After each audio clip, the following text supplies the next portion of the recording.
बाद हमने सिंध हुकूमत से दरख्वास्त की कि हमें फैमिली समेत सिंध हाउस शिफ्ट किया जाए।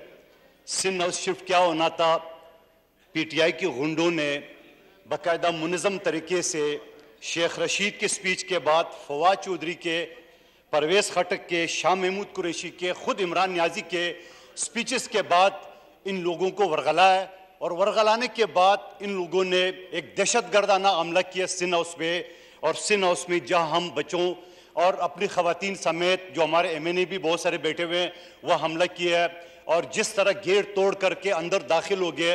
अल्हम्दुलिल्लाह, जिस तरह कहा जा रहा था कि 400 एसआईयू पुलिस है सिंध के, हमें एक भी नज़र नहीं आया।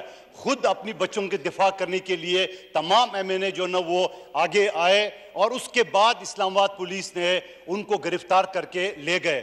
गिरफ्तार क्या करना था, जब मैं थाने पहुंचा था रात 12 साढ़े 12 बजे अपनी दरख्वास्त एफआईआर दर्ज करने के लिए, तो वही 2 एमएनए बमाए मुश्तैल कारकुन थाना सेक्रेटरीट के सामने ये मौजूद थे और पुलिस तमाशा देख रही थी। और पुलिस तमाशा ये देख रही थी, न सिर्फ मुझे अंदर जाने दिए बल्कि मेरे पीएस को गेट पे रोका और दरख्वास्त में नहीं दिया। दरख्वास्त के बाद मेरी आज तक एफआईआर दर्ज नहीं की है। एफआईआर दर्ज करने के साथ साथ उन लोगों को 2 एमएनए को जब गिरफ्तार किए, तमाम मीडिया ने फुटेज दिखाया और शहबाज गिल वहाँ थाने गए, ज़बरदस्ती उन्हें छुड़ाया और इस्लामाबाद की पुलिस तमाशा देख रही थी।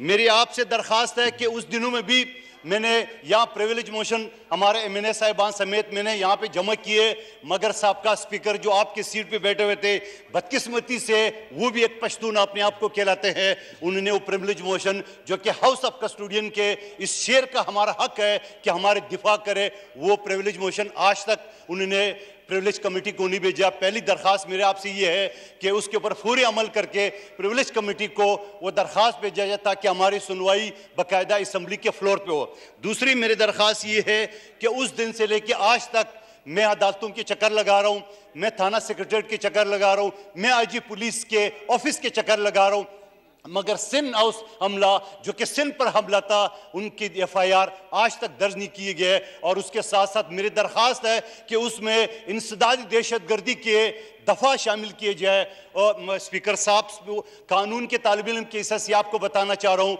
ETC एक्ट 1997 का 61B ये कहता है कि पाकिस्तान में हर वो अमल जो खौफ और रास पैदा करे उसके लिए किसी को कत्ल होना जरूरी नहीं है, उसके लिए किसी को क्लाशनकोव दिखाना जरूरी नहीं है।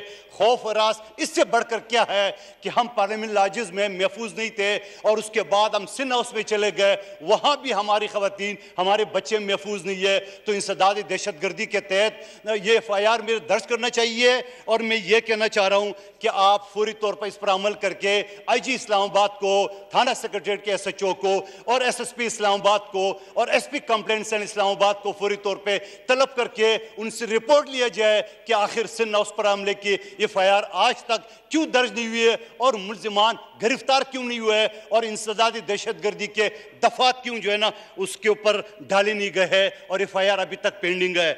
इमरान नियाजी साहब फरमाते हैं कि अदालतें रात 12 बजे क्यों खुली है। मैं कानून के तालिब इल्म की हिस्से से ये बताना चाह रहा हूँ और इस हाउस को कि अदालतें 24 घंटे होती है। अदालतों की जो ड्यूटी होती है वो 24 घंटे होती है। रूटीन जो काम होता है वो सुबह 9 बजे से लेकर 3 बजे तक, मगर अदालत 24 घंटे खुली होती है।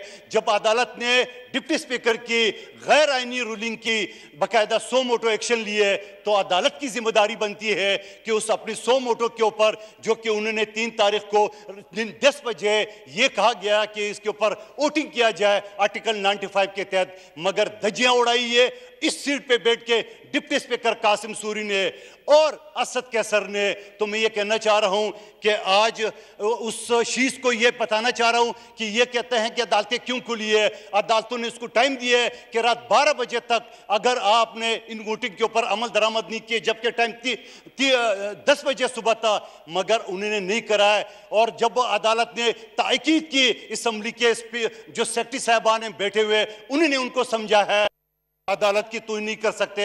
तो मेरी गुजारिश है कि इस हाउस के कस्टोडी के सद से आप जो किस वक्त बैठे हैं, एक जाले के सद से और एक हाउस के कस्टोडी के सद से, तो आप आईजी पुलिस से रिपोर्ट तलब कर दे और हमारे प्रिविलेज मोशन जो ना वो प्रिविलेज कमेटी को मोशन भेज के ताकि हम दाद रसी कुछ ना कुछ हो। बहुत शुक्रिया।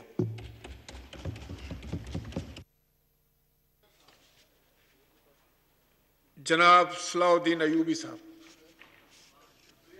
स्पीकर साहब, सबसे पहले मैं आपको मुबारकबाद देना चाहता हूं। आप एक बावकार और बाइज़्ज़त शख्स हैं और मुत्तफ़िक़ा तौर पर पूरी